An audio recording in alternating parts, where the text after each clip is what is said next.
An Arkansas State Legislative Committee discussing the latest report and new findings into the escape of Grant Hardin. Arkansas State Police releasing a 900-page report on that investigation. Investigators say a staff meeting was held prior to the escape to reverse the North Central Unit's policy of letting inmates on the back dock unsupervised. But they did say 3 supervisors who attended that meeting indicated the policy change was not relayed to them. ASP's Mike McNeil says there is confusion about whether the verbal directive was properly said to the kitchen supervisors. But the investigation shows that the verbal directive, if it was given approximately a month prior to the escape.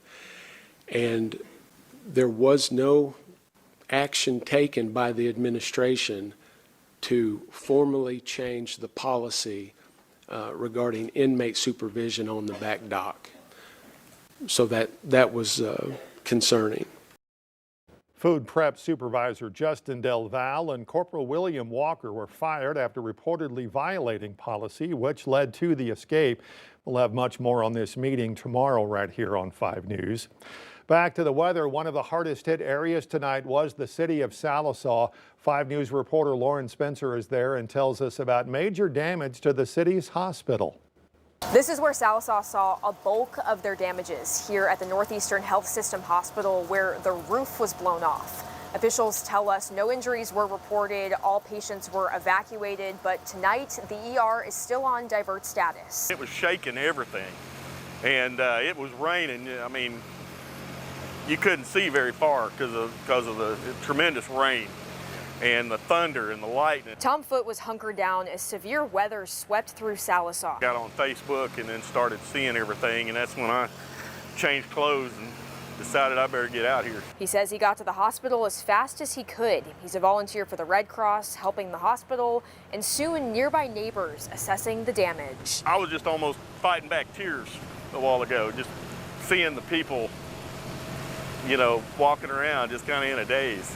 Padford EMS says for the time being, it's bringing a mobile medical unit to the hospital to help with any emergencies. Right here at the hospital got the worst of it. Now there are trees and limbs down across town. All around town had some damage, from the downtown strip to the historic 14 Flags Museum. What we're doing right now is we're making sure that we can get from point A to point B throughout the city, and then we're making sure that folks have power. But one thing reigns true. In communities like Sallisaw, neighbors will always help neighbors. The response is just incredible. I mean, it feels good to be part of this community. The city of Sallisaw said all of their available crews are working as quickly as possible to get all services restored. But with trees down, power lines down, they say restoration services could take some time. In Sallisaw, covering news where you live, Lauren Spencer, 5 News. All right, Lauren, thanks. Meanwhile, the Northwest Arkansas Airport no longer part of the city of Highville. This comes after a year of back and forth on whether the airport could detach itself and become exempt from city sales tax. The airport's board of directors voting today to officially separate from the city of Highville.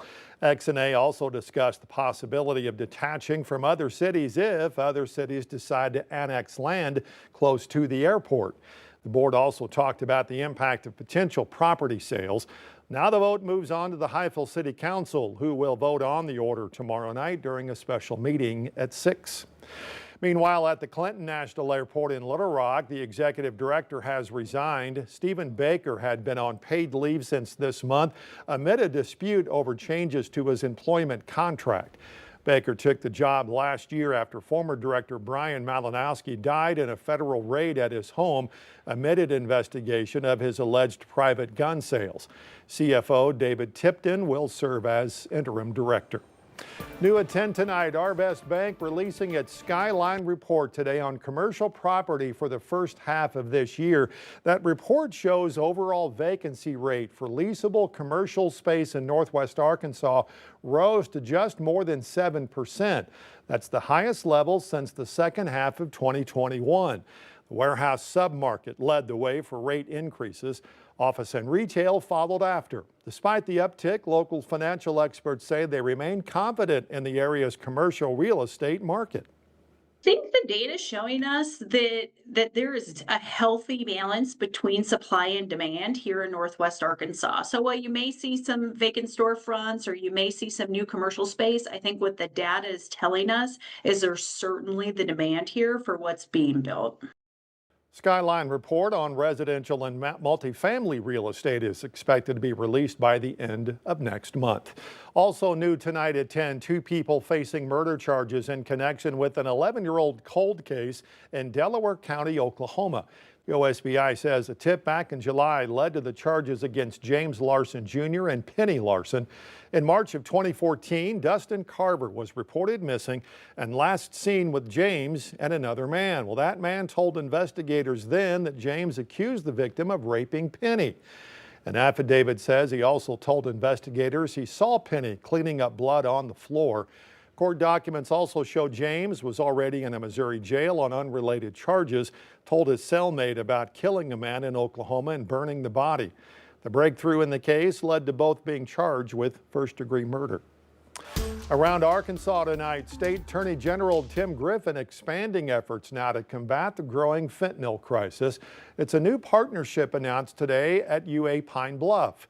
At a campus event this morning, Griffin announced that UAPB is the 3rd university in the state to join the One Pill Can Kill initiative. The program uses opioid settlement funds to raise awareness about the dangers of counterfeit pills that may contain deadly amounts of fentanyl. Griffin talked about the dangers behind the pill and the potential consequences from even trying it one time. But you're at a great school. You got a great life ahead of you, and you don't benefit from any of this stuff, and it could take your life. Students today got hands-on training to recognize overdose symptoms, administer naloxone, and use test strips to detect fentanyl in pills and in drinks.